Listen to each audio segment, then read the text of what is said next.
I'm Melina Weiskup filling in for Steve Lance tonight. We begin with a breaking news update. The Justice Department now officially seeking to toss New York City Mayor Eric Adams' criminal charges. The DOJ says the dismissal is necessary because further prosecution could interfere with Adams' ability to govern the city, as well as the Big Apple's 2025 mayoral election.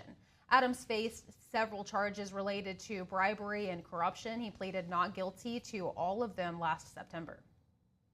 And Vice President JD Vance has strong words for his allies in Europe. Vance suggests that European leaders are not representing the will of the people who voted for them. NTD's international correspondent Arian Pazdar has the highlights from the Munich Security Conference. In Britain and across Europe, free speech, I fear, is in retreat. Vice President JD Vance on Friday, addressing the Munich Security Conference. He told European leaders that he thinks the biggest threat Europe is facing is not coming from abroad, but rather from within. The retreat of Europe from some of its most fundamental values, values shared with the United States of America. Vance criticizes that the organizers of the conference didn't allow populist leaders to participate from both the left and the right. He also says European leaders represent ideas which many citizens don't actually support. No voter on this continent went to the ballot box to open the floodgates to millions of unvetted immigrants. And more all over Europe, they're voting for political leaders who promise to put an end to out-of-control migration. President Trump commented on Vance's speech on Friday afternoon. A very good speech, actually, a very brilliant speech, yeah. Europe has to be careful. And he talked about immigration. And Europe has a big immigration problem. Just take a look at what's happened with crime.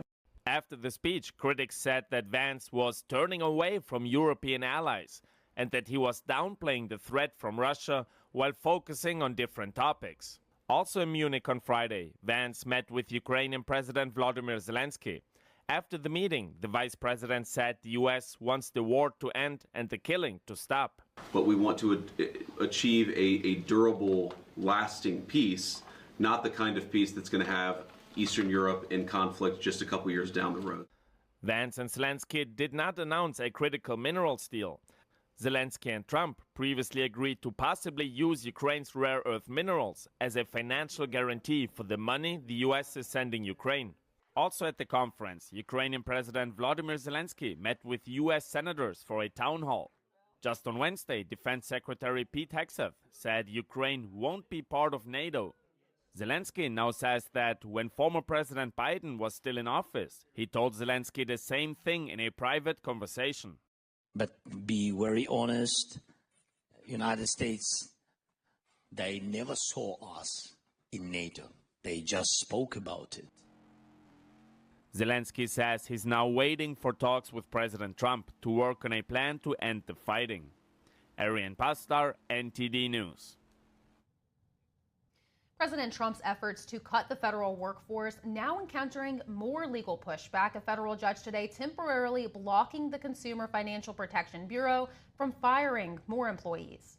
Aside from pausing the layoffs, the ruling restricts the White House from destroying or removing data from the agency. The order also prevents the CFPB from acting director Russ Vought from defunding the Bureau. CFPB is designed to protect consumers in the financial sector, but Republicans say the agency's regulations put burdens on the financial industry. The Trump administration has agreed to the halt as the judge considers a lawsuit brought by the CFPB's employee union. Another hearing has been scheduled for March 3rd. In other legal news, a federal judge in Washington indefinitely delayed a ruling today in a case brought by the Labor Department, asking the court to block DOJ employees from accessing internal system data. After listening to arguments for more than an hour, Judge John Bates, a George W. Bush appointee, told the parties that they'd hear from him, but he declined to give a date and a time. The hearing comes 1 week after Bates rejected the department's earlier request for a temporary restraining order to block DOJ's access. He said then that the plaintiffs lacked standing and failed to show they would suffer sufficient harm. The judge repeated those concerns in today's hearing, but also challenged the Justice Department on whether DOJ is an agency with lawful permission to access the data. And President Trump halting funding for schools with vaccine mandates. He's also vowing to cut energy prices with a new council to boost domestic production. NTD's White House correspondent Iris Tao has more. And President Trump on Friday signed a new executive order that will hold federal funding for schools and colleges still mandating COVID-19 vaccines. The White House tells NTD that this order aims to protect medical freedoms and is a fulfillment of President Trump's campaign promise. President Trump signed another executive order to establish a National Energy Dominance Council to be led by Interior Secretary Doug Burgum and Energy Secretary Chris Wright. Its job is to advise President Trump on energy policy and to boost domestic production. And President Trump also discussed a pipeline that could help New Yorkers and New Englanders to save on their energy costs. That New England will now, I think, will cut the energy prices, and big cuts in New York too, but cut the energy prices literally. And more on prices. As egg prices soar, the newly sworn-in Agriculture Secretary Brooke Rollins was at the White House today. She told NTD that administration is exploring all options to address avian flu, which is contributing to the price increase, adding that there will be new announcements in the coming days. Can you talk about what the administration is doing right now to help Americans address the egg prices? How long do Americans have to wait to see the prices come down on that front? I fully understand and feel the pain of the cost of these eggs. So we will be announcing more in the coming days, but just so you all know, I'm already in massive contact and lots of discussions with the team here at the White House. And on Friday, the White House gave us a 3-page document titled This Week's Accomplishments. It highlights President Trump's, quote, highest ever approval rating, which is 53%, according to a CBS poll, and the release of Pennsylvania teacher Mark Fogo. Also highlights, for example, President Trump's new 25% tariffs on steel and aluminum. It's caused with both Putin and Zelensky this week, as well as what it calls the resignation of 75,000 federal workers. Reporting from the White House, Iris Tao, NTD News. The Department of Veterans Affairs has terminated more than 1,000 workers. The VA says this is part of an effort to cut costs and make the agency more efficient. The VA said in a statement that some of the employees who were fired were probationary workers or had been with the agency for less than 2 years. None of them were in, quote, mission-critical positions. The VA expects the terminations to cut costs by more than $98 million per year. VA Secretary Doug Collins said, quote, it's the right call to better support the veterans, families, caregivers, and survivors of the department, the survivors the department exists to serve. The VA promises that these moves will not negatively impact care or benefits. And over in Congress, the House and the Senate are at odds over the budget, complicating the path to President Trump's agenda. Our Washington correspondent Luis Martinez joins us to break down the budget battles. Luis, first of all, for our audience, tell us, what is a budget resolution and why did the Senate and House Republicans pass 2 different versions of that? Of course, well, a budget resolution is the first step to kickstart the reconciliation process. And the reconciliation process is a legislative vehicle in the Senate that breaks the filibuster and allows to pass legislation with a simple majority. So that's 51 votes. Any other legislation would need 60 votes. Also, it's interesting, the reconciliation bill can only be used once each Congress. The last time this legislative tool was used was to pass the Inflation Reduction Act. Now, why did the Senate and the House Republicans pass different versions of budget resolutions? Because they have different plans for it. The Senate wants to pass 2 different bills this Congress using reconciliation bill. One that covers energy, defense, and border, and a different one covering President Trump's agenda with tax cuts and also extending them and raising the debt ceiling. But House Republicans want only one bill because they think that they have to use the political momentum that they have right now. If they do it in a 2-step process, the second bill will lose a lot of votes. And let's remember, the House Republicans have a 218 two-seat majority, which is different than the Senate when they would have 2 votes to spare and a very consolidated Republican Senate conference. So, of course, 2 different plans. Trump has said he doesn't care if it's one big, beautiful bill or 2 different bills as long as they get it passed. Thank you for breaking that down for us. A lot of things to watch there in Congress.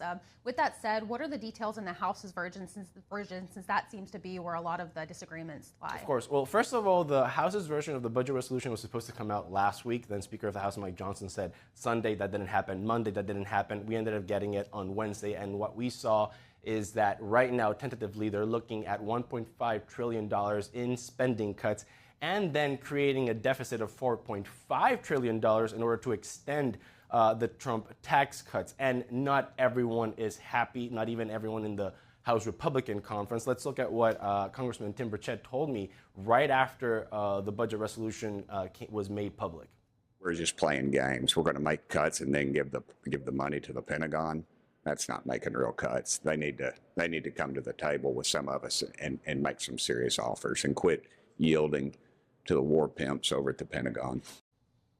So right now, the compromise that the House Freedom Caucus reached with Speaker of the House Mike Johnson and, of course, House Republican leadership is that the floor of the spending cuts is $1.5 trillion, but they're going to aim for $2 trillion. If they reach those $2 trillion in spending cuts, then they can extend the Trump tax cuts with $4.5 trillion. Otherwise, that amount goes down to $4 trillion. And Jason Smith, chairman of the Ways and Means Committee in the House, has already said that 4.5 is not even enough to extend the current Trump tax cuts, and he wants to expand them. Trump wants to, and $4 trillion would be less than required. So, of course, very tricky business right now. We're going to see maybe next week a vote on the House floor on whether this budget resolution passes or not.